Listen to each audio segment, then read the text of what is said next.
Yo les projeteurs, c'est RF, donc aujourd'hui le projet c'est de découvrir tout simplement 10 fonctionnalités cachées sous Android dans les options de développeurs.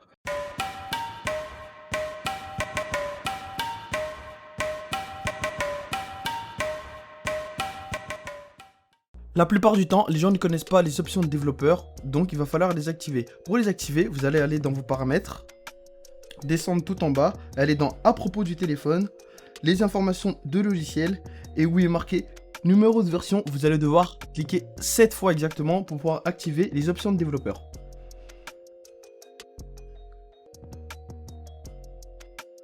Voilà, il est marqué le mode développeur est activé. À partir de là, vous retournez en arrière, dans vos paramètres, vous allez voir qu'en dessous, les options de développeur sont activées.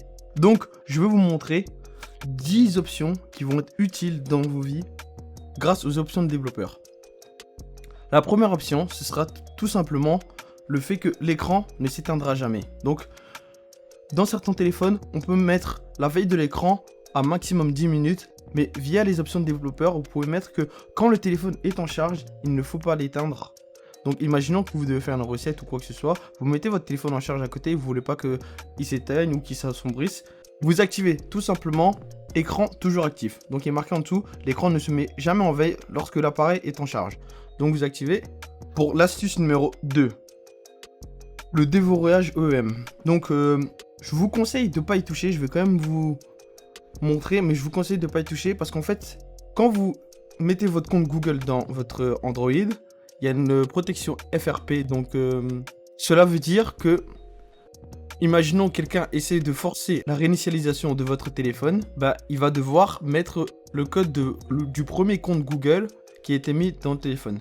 Et aussi, le déverrouillage EM sert à flasher votre téléphone. Donc, si vous voulez le router, il va falloir dévorer. Mais si vous essayez de faire ça, sachez que toutes vos données seront supprimées. Donc, il va falloir faire des sauvegardes avant. La troisième astuce. Grâce aux options de développeur, vous pourrez afficher des services en cours d'exécution. Donc, je sais bien que la RAM et tout ça, la batterie permet de voir environ ce qui se passe derrière votre téléphone. Mais grâce à ça, vous pouvez voir vraiment tous les processus et vraiment les arrêter un par un. Si vous voyez que un consomme vraiment, ça pourra vraiment vous aider parce que les processus en arrière-plan, la plupart du temps, on ne les voit pas et ça consomme pas mal de notre batterie. Pour la quatrième astuce, donc le débogage USB. À quoi ça sert? En gros, si vous voulez connecter votre téléphone à un ordinateur pour transférer des fichiers rapidement ou quoi, vous allez utiliser ce mode-là. Imaginons que vous voulez faire des sauvegardes ou réinitialiser votre téléphone sans devoir l'allumer, certaines applications permettent de le faire si le débogage USB est activé. Cinquième astuce, les données mobiles toujours actives. Donc, à quoi ça sert? Imaginons que vous êtes en pleine game, mais vous voyez que votre Wi-Fi est en train de bugger, donc vous voulez switcher pour passer de la 4G. Mais en fait, pour pouvoir activer votre 4G pendant que votre Wi-Fi est activé, il va falloir éteindre le Wi-Fi. Et cette fraction de seconde que vous éteignez le Wi-Fi, vous pouvez déconnecter du serveur ou quoi que ce soit. Ça peut être dans différentes sortes de situations. Mais si vous activez les données mobiles toujours actives, vous pourrez allumer le Wi-Fi et la 4G en même temps. Ce qui va faire que le switch sera beaucoup plus facile et fluide. Sixième astuce, la configuration USB par défaut. Donc, à quoi ça sert exactement? Quand vous connectez votre téléphone à un ordinateur ou à un autre appareil, qu'est-ce qu'il doit faire? Est-ce qu'il doit recharger, transférer des fichiers ou quoi que ce soit? Imaginons que vous ne recevez pas toujours le message quand vous connectez pour dire qu'est-ce que vous voulez faire. Vous mettez par défaut transfert de fichiers. Comme ça, vous savez que quand vous connectez, il sait qu'il doit transférer des fichiers. Septième astuce, cette astuce, elle va beaucoup servir aux créateurs de contenu comme moi. C'est les indicateurs visuels. Donc comme vous le voyez là, quand j'appuie sur mon écran, vous voyez un petit rond pour vous montrer où j'appuie. Et grâce aux indicateurs visuels, vous allez pouvoir montrer sur votre téléphone où vous appuyez. Ça peut être utile dans plein de situations. Même si c'est expliquer un petit truc à votre collègue parce qu'il ne comprend pas et que vous n'êtes pas à côté de lui, vous lui faites une petite capture de votre écran tout simplement et il va comprendre grâce aux indicateurs visuels où vous appuyez et savoir où regarder. Septième astuce, forcer le mode sombre. Donc, à quoi ça sert de forcer le mode sombre? Je vais vous le dire tout simplement. Certaines applications ne gèrent pas totalement le mode sombre ou ne gèrent pas du tout le mode sombre.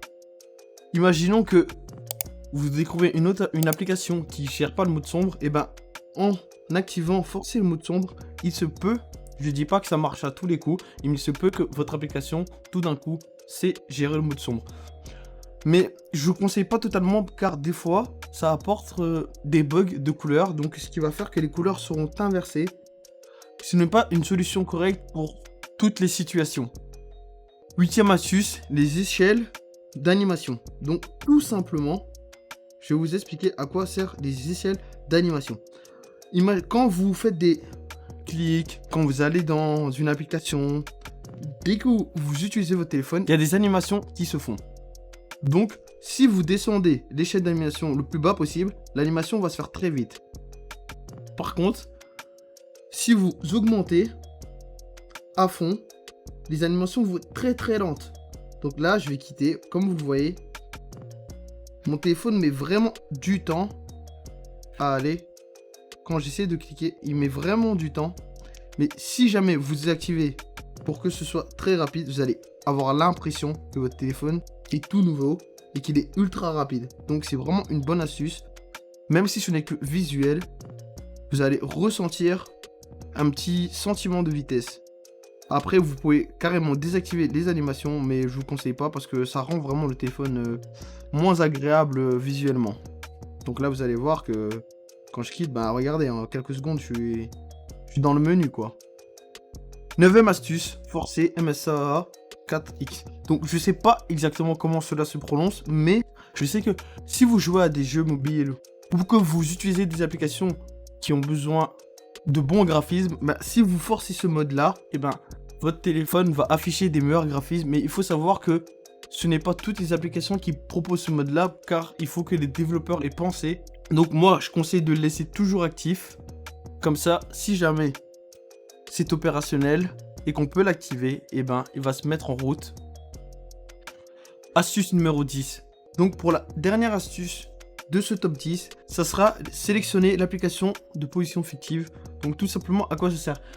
Pour les joueurs de Pokémon Go, il y en a sûrement certains qui connaissent déjà.